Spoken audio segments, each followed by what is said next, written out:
Halo semua, ketemu lagi.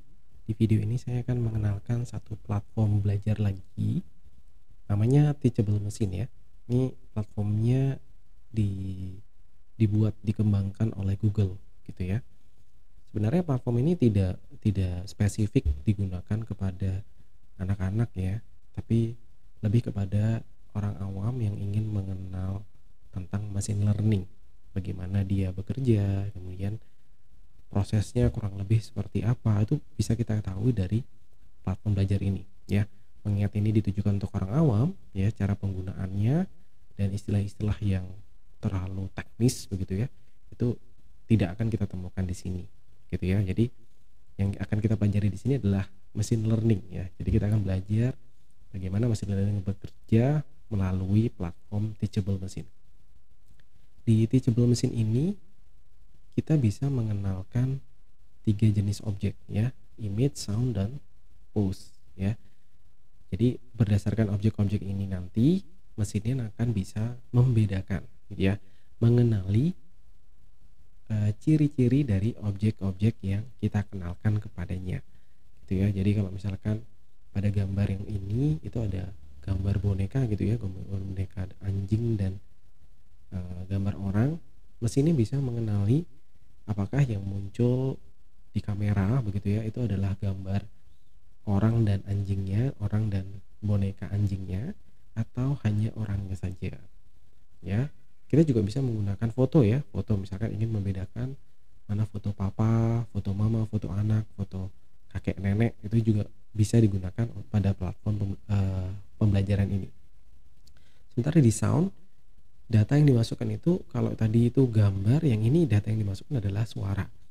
Sehingga Teachable Machine ya, platformnya nanti itu bisa membedakan mana jenis suara yang satu dengan jenis suara yang lain ya. Mungkin yang punya hobi burung gitu ya, bisa membedakan mana bunyi burung yang satu dengan bunyi kicauan burung yang lainnya gitu ya. Tapi saya akan mencobakan hal yang lebih sederhana ya, tidak, karena nggak ada burung gitu nggak ada burung di sini. Kemudian untuk pose sama ya, ini dia juga bisa membedakan pose berdiri, pose squat, dan pose-pose lain yang didaftarkan atau dikenalkan kepadanya ya. Mungkin ibu-ibu yang suka yoga gitu ya, setiap gerakan yoga itu kan ada namanya tuh ya. Nah itu bisa digunakan sebagai data untuk dikenalin gitu ya. Oh ini pose yoga yang namanya pose 1, ini pose yoga yang namanya pose 2, dan seterusnya. Jadi kurang lebih materi pembelajarannya hanya untuk mengenalkan objek. Kita melihat bagaimana sih cara kerjanya sebuah mesin ya yang diberikan mesin learning, sehingga dia bisa bekerja dan mengenali objek-objek yang kita berikan kepadanya gitu ya. Baik, nggak usah berlama-lama, mari kita mulai saja. Tinggal klik get started di sini. Kemudian pada menu yang ada di sini kita bisa pilih salah satu ya. Saya mungkin akan mencobakan 2 saja, untuk posenya terlalu ribet gitu ya buat saya. Silakan Bapak Ibu bisa explore bersama putra-putrinya di rumah. Kita pilih yang image project, ini standar image model. Kemudian di sini kita masuk ke main platformnya. Bagian kelas itu adalah jenis objek. Semakin banyak objek yang ingin dikenalkan, kita perlu membuat semakin banyak kelas juga. Kalau ada 2 objek di sini, kelas 1, kelas 2, maka objek yang dikenalkan hanya 2 jenis saja ya. Training ini kita tinggal klik aja, nanti dia akan mentrain dirinya untuk mengenali objek-objek tadi. Preview ini bagian testing ya, kita ngetes apakah mesinnya sekarang sudah pintar gitu ya setelah kita berikan data-data tadi gitu ya. Untuk kelas di sini saya cobain 2 item aja boleh ya, misalkan botol dan HP gitu ya. HP, kalau misalkan Bapak Ibu mau nambahin kelas, bisa nambahin kelas di sini gitu ya. Kalau battle bisa di delete gitu ya. Ini 2 saja. Untuk mengambil datanya bisa diupload atau ngambil langsung dari webcam ya. Kalau punya data yang cukup banyak, misalkan banyak foto-foto, kebetulan kakek nenek tidak ada di tempat yang sama, misalkan ingin mau dikenalkan gitu ya, nah itu bisa diupload fotonya. Tapi kalau misalkan objeknya ada, kita bisa ambil langsung menggunakan webcam. Saya pakai webcam ya. Ini botol, saya siapkan dulu botolnya. Nah ini botol yang akan kita pakai ya, botol hand sanitizer. Cara ngambilnya tinggal ya pastikan botolnya lebih dominan ya daripada backgroundnya begitu ya.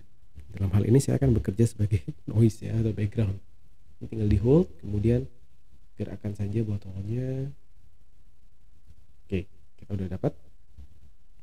Kemudian untuk HP pindah dulu ya, jangan lupa pindah. Ini saya pakai HP yang ada di sini aja. Kemudian saya klik hold. Udah lah ya. Oke, saya udah dapat 82 samples data HP dan 84 samples data botol gitu ya. Kalau sudah, ini bisa kita close webcamnya. Jadi kita masuk ke train model ya. Ini tinggal diklik saja, tidak ada hal yang perlu kita setting di sini. Udah ada setting defaultnya, jadi jangan khawatir. Mungkin dalam uji cobanya Bapak Ibu akan menemukan browsernya not responding gitu ya beberapa kali. Itu dipilih wait saja ya. Nah, ini kebetulan di kasus saya tidak terjadi ya, tidak terjadi.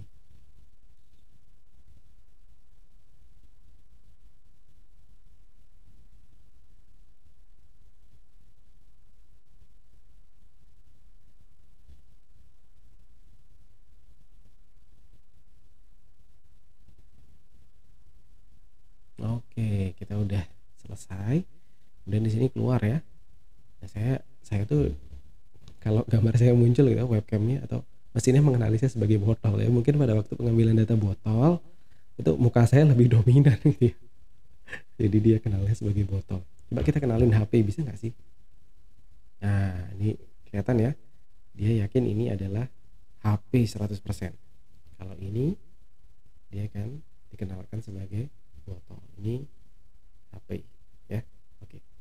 Jadi apa yang sudah kita lakukan sudah berjalan gitu ya. Nanti Bapak Ibu bisa buat yang lebih seru ya. Misalkan ingin mengenalkan mainan yang satu dengan mainan yang lain gitu, sehingga anak-anak bisa lebih menikmati proses belajarnya. Oh, ini loh namanya machine learning gitu ya. Baik, kita cobakan yang fitur yang kedua, yaitu data suara gitu ya. Ini jadi kita back saja.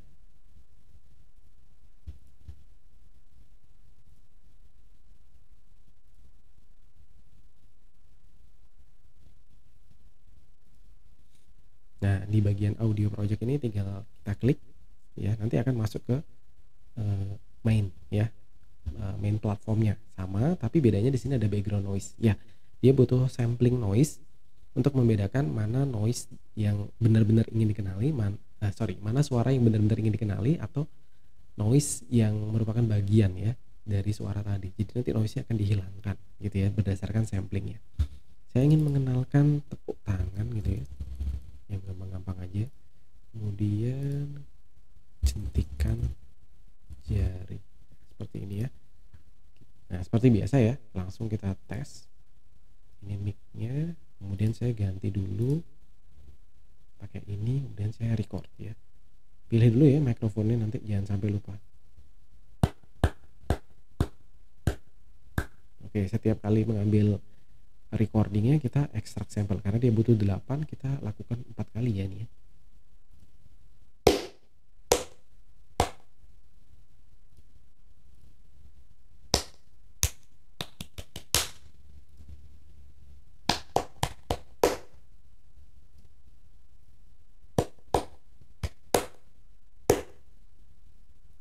Oke, kita sudah punya 8. Pindah ke jentikan jari. Kali ini kita akan mengambil jentikan jari.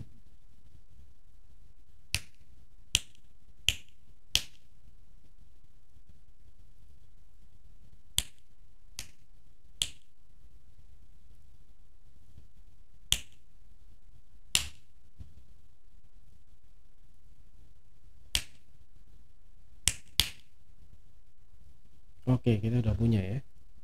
Jadi kita udah punya sampel dari 2 hal yang mau kita kenalkan.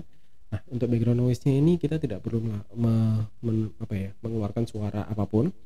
Biarkan saja mic-nya mengambil sampling suara yang ada di sekitar, gitu ya.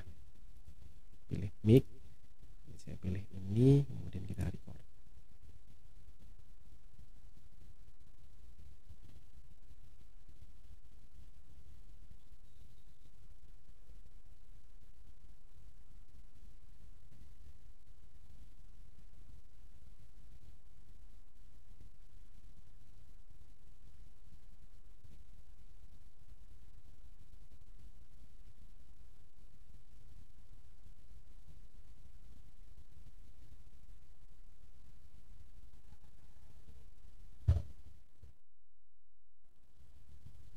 Oke, jadi selama pengambilan data background noise itu tolong tidak bersuara ya, supaya hanya suara sekitarnya saja yang diambil. Nanti tinggal kita ekstrak. Oke, kita udah punya semuanya. Tinggal di close ya. Udah, kita udah siap, kita train.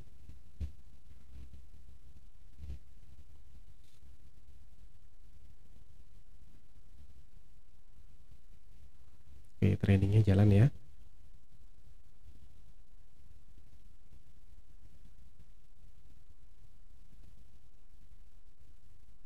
Oke, selesai ya. Ini bisa kita kenalin ya. Berarti suara saya ini background ya. Background noise nih, lihat ya. 93% ini background noise ya. Ini tepuk tangan. Nah, lihat ya. Dia bisa mengenali suara tadi sebagai tepuk tangan. Kelihatan yang bagian pink mendapatkan persentase yang besar. Dan ini jentikan jari. Nah, ya, jentikan jarinya 100%. Jadi dia berhasil mengenali. Ada jeda sedikit ya, 1-2 milisecond gitu ya untuk mengenalinya. Begitu. Jadi kurang lebih proses pembelajaran mesin learningnya seperti ini gitu ya. Jadi tanpa mengetahui hal-hal yang kompleks ya, hal-hal yang sifatnya teknis banget, kita sudah bisa mengenalkan yang namanya mesin learning ke anak-anak gitu ya. Dan tentunya saja tidak hanya anak-anak ya, semua orang bisa belajar begitu ya, karena di sini sifatnya saya rasa butuh orang dewasa gitu ya, butuh orang dewasa yang juga menjelaskan kenapa prosesnya seperti ini, karena ini tidak dibuat spesifik untuk anak-anak saja begitu. Baik, demikian dari saya, semoga video ini bermanfaat. Terima kasih sudah menonton sampai di sini. Sampai ketemu di video-video selanjutnya.